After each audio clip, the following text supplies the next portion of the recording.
This is without a doubt my favorite system that I've worked on at CIG. I am so excited to see it getting into the hands of players and into the hands of other developers. We felt that because this is such a crucial part of our game, that our reputation system had to be much more evolved than that of a traditional MMO. I love working on these systems that allow other systems to even happen. This is where I feel like the game that we've been talking about from a reputation and from an immersiveness level can start to happen. The reputation system that will essentially allow us to track values for a player's reputation with an entity. And when I say entity, that could be an NPC, an organization, heck, it could be a table if you want. So long as it has a persistent ID with it, we can track a value against it. Still alive, I think. Not only can we track a value, we can track several values. Those values are in something that we call a scope. When we say scope, we're talking about two different things. There's affinity, which is this kind of measure of how much a entity likes you, and that's common across all these entities, NPCs, organizations, etc. Hello. A few different things affect affinity. It's going to be mostly your mission performance, and more specifically actually, what you do during that mission. That's when affinity will really get big boosts. It is also worth noting that we can affect affinity through just your everyday action. For organizations, affinity is a little bit different in that it kind of represents the amalgamated opinion of that organization and its members towards you. It's going to control a lot of things like whether or not they want to attack you or help you, for instance. And then there's confidence/career. Confidence is exclusive to mission givers, and it kind of says how good they think you are at your job. Career is how an organization might be tracking that same value, how good you are at your job. The difference with an organization is that they can have several career scopes. So a security company like Crusader Security might have a bounty scope, but they also might have a defense scope or a jailer scope or any number of these career scopes that we want to track your different levels of career proficiency with different kinds of gameplay. Within scopes, we have this concept of standings. These are the ranks that you move through from negative whatever to positive whatever, and we can tell when we assess you, either through the missions or the mission givers or NPCs or however they are looking at you, what standing you are at. One of the things that we are very excited to have is these reputations giving you things when you get to those higher standings. The idea is that this is giving you benefits and rewards for progressing through the game. It's a progression system at its heart. The other thing that I'm really excited about with this coming out is the concept of allowing for group building and community building with this by allowing you to bring something unique to your group of friends table.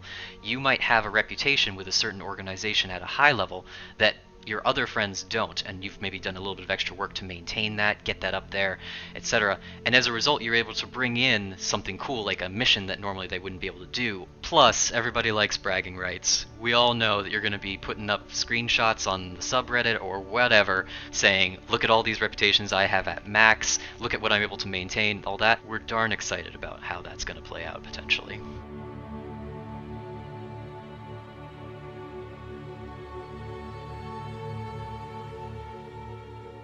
So for this release, a lot of our focus is around missions and how that's going to be affecting things like your affinity and confidence, but going forward, you'll be having actions that affect your reputation of other kinds. So that's going to be things like a mission giver where you might push them, but it also could be like if you shoot at them, or if you shove one of their friends, or if you talk to them in the wrong way, if you choose a bad choice in a conversation tree. It could be any number of things. We even have talked about some fun stuff where, like, Konstantin Herson, for instance, is a bit of a snob. You walk in wearing a bad coat or like some weird clothes, he might think less of you. You can also key it off of things like when you happen to raid a ship that is controlled by maybe Crusader Security. We could key it off of something like you go into the wrong area. I mean, you just walk into a club where the bouncer doesn't want you to be there. We could key it off of you having the wrong decal on your ship, or flying in a way that a person doesn't really think that you're flying in a cool way, essentially. It's very open-ended. One of the things that we're really looking forward to is giving flavor to organizations by essentially playing with what they like and don't like. So there might be an organization that really likes it when you go around PvPing and killing other players. There might be organizations that frown on that a little bit.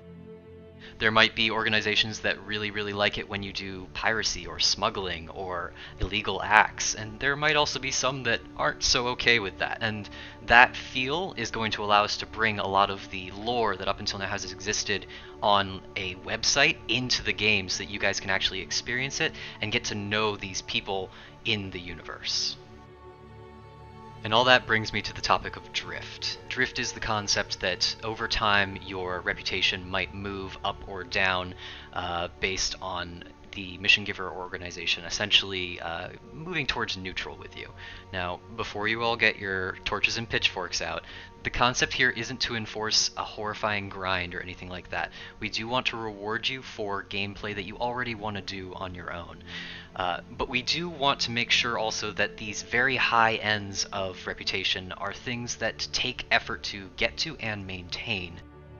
And by doing that, we let people sort of be unique and interesting by saying, I want to make sure that I keep that one and that one at max, and put in that effort, and keep people interested in the game in a long-term sense, giving them goals that they can keep on setting out. So when it comes to, how big of a change fundamentally is this, that this is a massive change for not just what it means for the game now, but where the game is going. Like all things, we'll be putting it out, we'll be watching the feedback, we'll be seeing what the numbers say. We've got analytics all over the place, watching what you guys are doing to see if we need to tweak and tune numbers. It's going to be an ongoing effort, especially when we get to the concept of going from alpha to out of alpha. Those numbers are going to continue to shift. With that in mind, the ability for players to bring something unique to their groups, that excites me a lot. I love in MMOs the systems that make players want to play with each other. That's what makes them better than other games, is that community. And bringing that to Star Citizen to me is one of the most important things that we could do.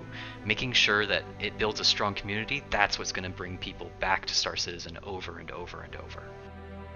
The reputation system is a turning point moment in the continuing development of the Star Citizen experience, adding consequences and rewards to almost any action or decision you make, and allowing for developers to build a sense of true progression as more and more systems plug into it across subsequent releases. And speaking of releases, Alpha 3.13 is right around the corner, so let's take a look at some of the new additions coming to the Persistent Universe when it arrives in the patch report. First up, we gotta start with the reputation system we just explored, which looks to enhance every feature before it by adding progression and rewards while serving as the ground floor for nearly every feature to come, ready to plug in and add advancement and goodies galore to each new aspect as they come online. In addition to the reputation system, Alpha 3.13 brings with it several expansions and revisions to existing assets and locations, beginning with our new drive-in and sinkhole entrances for cave systems, providing new opportunities to explore with ground vehicles and spacecraft alike.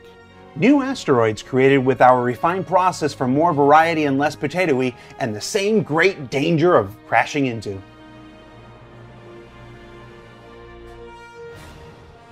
Non-commercial overlays for existing refineries designed to bring a more industrialized look while minimizing some of the excessive branding elements currently found on some stations. As well as a wrap-up to the polished revisions of every planet and moon in the Stanton system, work that began several quarters ago improving the overall look and feel of everything from Aberdeen to Yela. There's also new mission types scattered throughout Stanton, including quantum-sensitive and timed multi-drop deliveries similar to those first introduced during our Xenothreat event. Multiple additions from the actor feature team, like the new stagger force reactions, the object push-pull trolleys scattered throughout the system, and mounted guns they still tell me we can't put on trolleys. Can't or won't, Richard Tyrer. There are several new vehicle features coming your way in Alpha 3.13, beginning with the long-awaited arrival of docking between the Merlin and Constellation. Yes, no longer will that ship in the back just be permanently attached to your butt. We've all been there, right? Afterwards, ship-to-station docking will roll out in a subsequent 3.13x patch later this quarter to allow for some additional testing and polish. We're trying to avoid scratching the paint on our 890s as much as you are. Speaking of which, The first version of Wear and Dirt is coming with the new Vehicle Visual Degradation system, not only adding our first systemic use of the system, but allowing players to finally wash some of their spaceships when they go for repairs. Mining ships are getting another layer of customizability with the addition of mining laser subcomponents, allowing players to customize their laser experience to a greater degree than with consumables alone. Owners of the 600i, 890 Jump, Hammerhead, Reclaimer, Mercury Star Runner, and Anvil Carrack will now be able to display their unique ship names for all to see in Alpha 3.13, while the feature is expected to roll out to additional ships in subsequent patches. The long-awaited SDF shields, first introduced with the NPC Idris and Javelin earlier this quarter, now expand to all ships in the Star Citizen universe, plugging up shield holes and providing new visual experiences that not only look better, but can help with gauging your attack effectiveness as well. And finally, in vehicle content, we've got the new Cyclone MT variant scheduled to arrive with Alpha 3.13, as well as fan favorites the Tumbril Nova and Hercules Starlifter in subsequent 3.13x patches later this quarter. So what did we learn this week? Well, we learned that the Reputation system is the next major new addition to the Star Citizen experience, that it aims to add a real sense of progression and genuine impact for your efforts in the persistent universe, and that every move you make, every bond you break, every step you take, it'll be watching you. The lawyer said I couldn't sing it.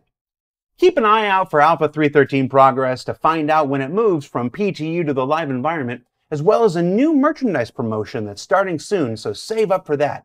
It includes a brand new Star Citizen shirt that's 100% pre-shrunk cotton, and as a person whose wardrobe is almost exclusively Star Citizen shirts at this point, this is easily the most comfortable one we've made yet. For Inside Star Citizen, I'm Jared Huckabee. We'll see you all next week.